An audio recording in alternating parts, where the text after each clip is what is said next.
Morning. Good morning mga boss. At tapos na tayo hatid ng ating 3, 4, 5, 6 Amelia Heights. Ayan mamaya naman maghatid tayo ng high school. Ang labasan ng high school mamaya pa 4:30. So mahabang pahinga. Ano sa ba? 11:29. Oh, lamig dito. Maganda pa rin talaga dito sa Amelia Heights kasi puro puno.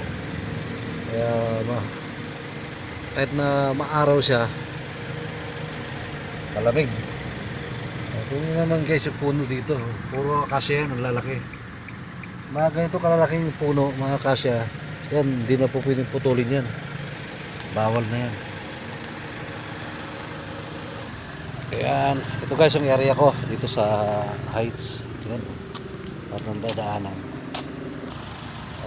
lahat ng dadaanan mo ito puro puno ng akasya. Ayan. Ayan. Akasya, mahogani, maganda yung ano ito, malamig, basta yung kalye. Tingnan lang tayo mabos pag drive kasi basta ang daanan.